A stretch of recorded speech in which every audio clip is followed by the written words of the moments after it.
It is raining. Raining.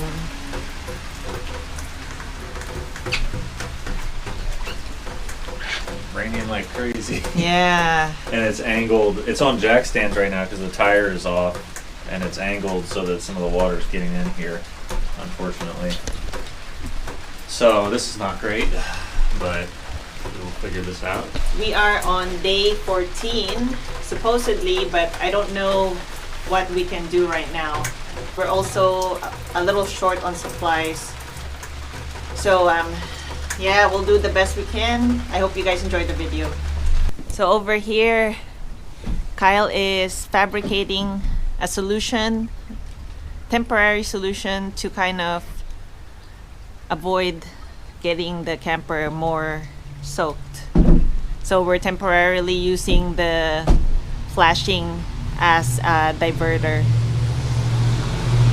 So while Kyle is going to the store to get more supplies, I'm gonna go ahead and start by foaming up the bathroom floor. Here you guys can see that it still is not covered. So what we're gonna do is gonna put this mesh flooring here and we're gonna seal it up with foam. So over here I'm cutting a small section of the mesh. So I'm cutting a small section of the quick mesh. It's basically galvanized mesh. This is for the end section here because it's really tiny. I just need it to kind of sit there so that I can foam and the foam won't just fall right into the ground.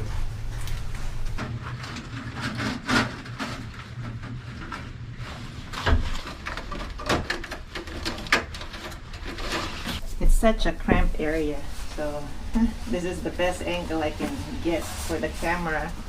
And even then, when I look in the GoPro small screen, I don't really see this. It's like invisible, so I don't know if you guys will end up being able to see it, but I'm basically just laying it on there, and then I'm just cutting lines to accommodate the bolts. That way it stays in place easier,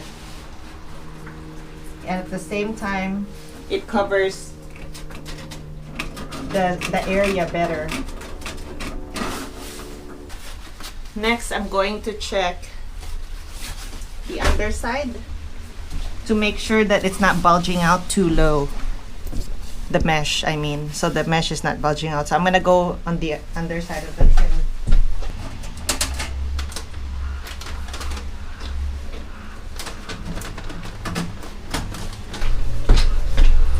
Okay, so anything that's bulging out, I just pushed back up, and now it's time to spray the foam. This time, we're using Loctite Tight Foam for big gaps. It's what Kyle bought. I have no idea. I'm just doing what he told me to do.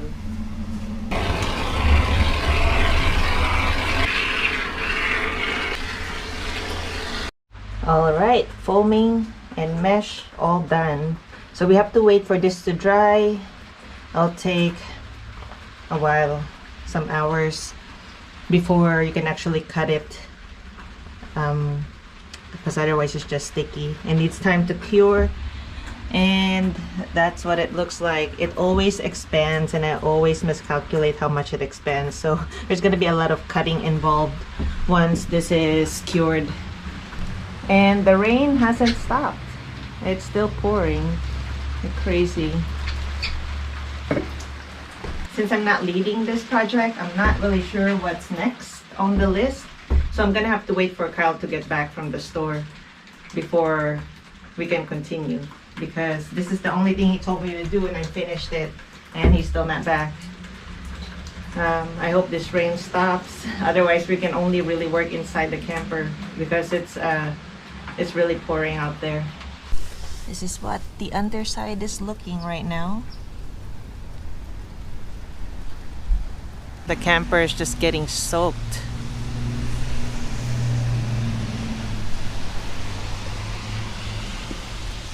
Now you guys can see the wood is soaked. The rain slowed down a little bit, so we're gonna try to work on the outside before it starts pouring again. So we'll just quickly install more of the furring strips while we can. Grab like 3 more of these maybe off the fresh pile. Here. Thank you very much.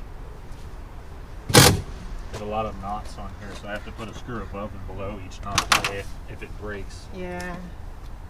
These things are very fragile. So these knots here, they're like a breaking point in the wood. So Kyle had to put a screw above and below it. Otherwise, it's not gonna be strong. You need another one, right? Yeah. Okay.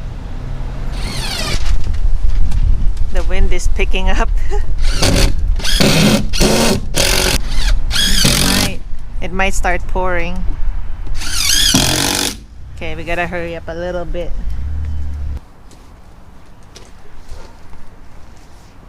Thank you very much, babe.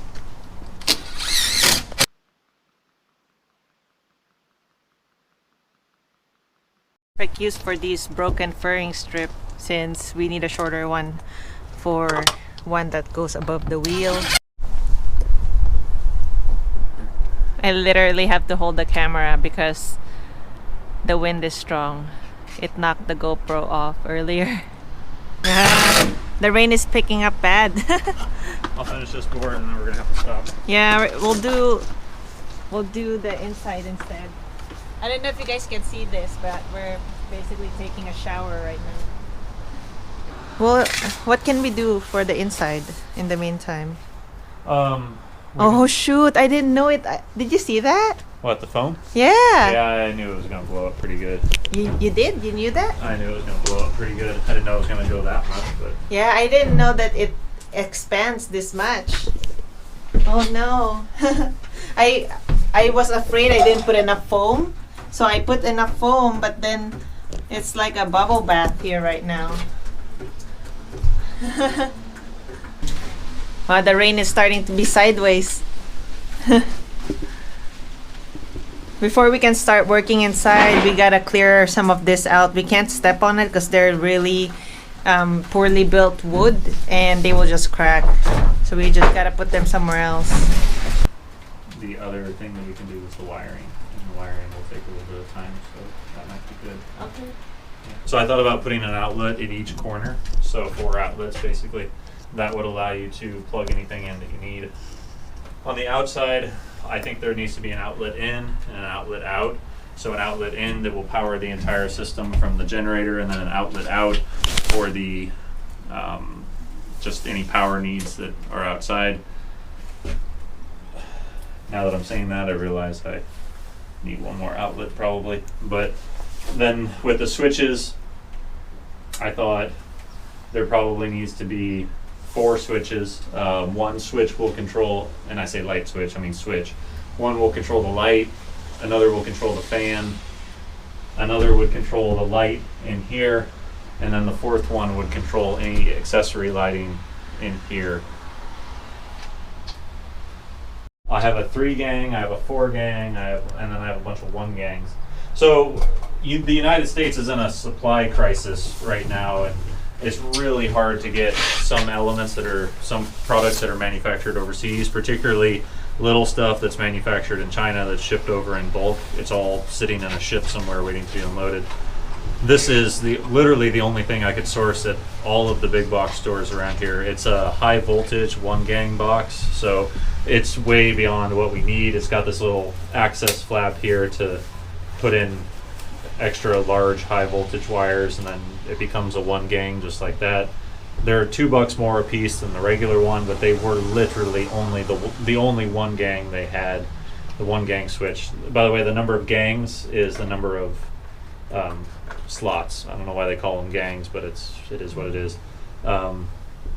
Yeah, so this is what we have for that, in case you're wondering why I'm using commercial grade high voltage equipment. It's because that was all they had. Once again, we are trying to get this done as soon as possible, but supplies, the weather, work, everything is getting in the way. Yeah. So yeah, as much as we can, as fast as we can, we are working on it. All right, well, we'll make do with what we have here. This is a 4-gang, it'll have 4 switches, but because I couldn't get another 4-gang, we're gonna end up having 1 switch here and 3 switches here that will all do the same thing. So no matter where you are in here, you will be able to control it. This box here is like for a switch, for example, or for a outlet. What I want on the outside is a couple of things. I want a plug in and a plug out.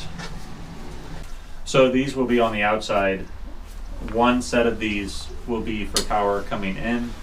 There'll be a blank one and then a plug in. The other one will be two panels just like this to provide power to the outside of the camper.